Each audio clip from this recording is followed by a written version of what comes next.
During the investigation of the Titanic wreck, researchers discovered something strange and unusual.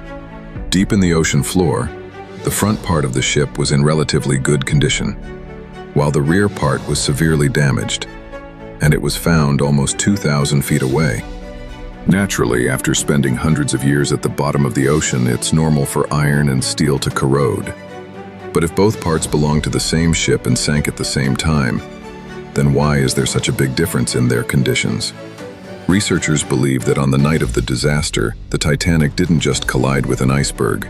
Something else also happened, which caused far more damage to the stern. But the question is, what was it? Viewers, on that fateful night in 1912 when Titanic struck disaster, it was sailing alone in the middle of a dark sea, about 700 kilometers off the coast of Newfoundland, Canada.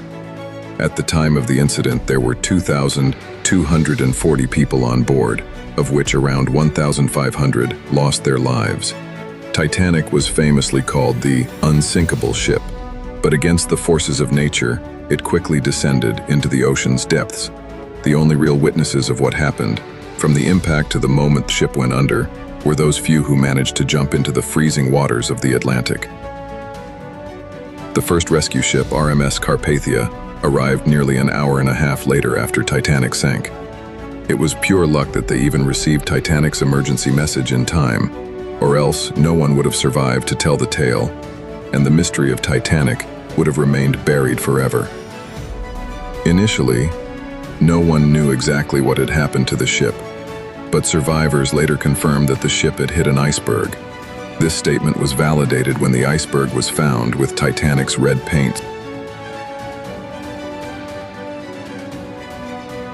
Official reports claimed that the iceberg tore a 300-foot-long gash on the starboard side of the ship, nearly one-third of the ship's length.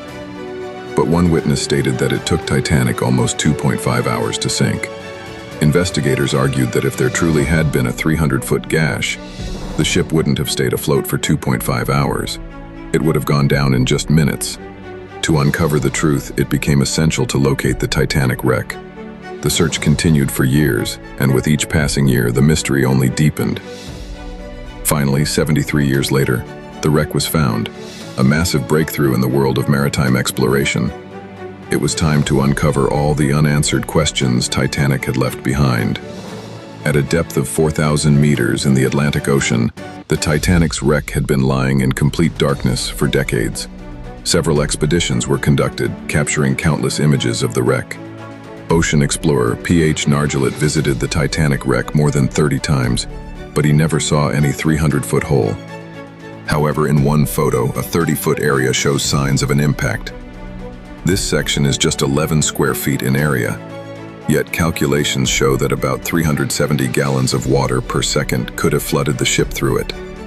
At that rate, the ship would have completely filled with water in about 2.5 hours, perfectly matching the eyewitness reports. So one mystery was solved. There was no 300-foot-long tear, but only a 30-foot gash. But that wasn't the only mystery. In images of the Titanic wreck, it was noticed that the front section, bow, was in better condition than the rear section, stern, and both were separated by almost 2,000 feet. To solve this, scientists used high-tech sonar scanning and ROVs. They captured millions of images, later converted into a 3D computer-generated model using graphic processing. This model revealed that the 392-foot-long stern was completely crumpled, almost as if the massive steel ship was made of paper. Two gigantic engines, each the size of a house, still remain intact. But the model also showed a crucial clue. When the stern hit the seafloor, it was spinning anti-clockwise. At that moment, the stern was sinking at nearly 80 kilometers per hour, and the force of the water ripped apart the ship's weaker parts. When it hit the ocean floor, its decks collapsed into one another. In contrast, the bow section has a hydrodynamic design, allowing it to slice through the water more smoothly. It didn't spin or twist violently like the stern. This is why the front section was in a far better state. Now another big question remains.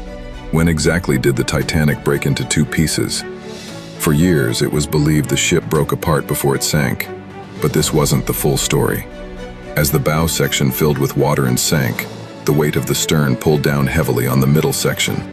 That central point couldn't bear the stress and snapped, splitting the ship into two. But the 3D sonar model tells a more detailed story.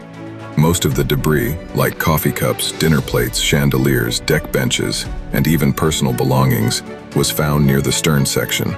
In fact, about 90% of the items recovered were from the stern, scattered across an area of 3.2 square kilometers. If the stern had broken off while still above water, the debris field would have been even more spread out.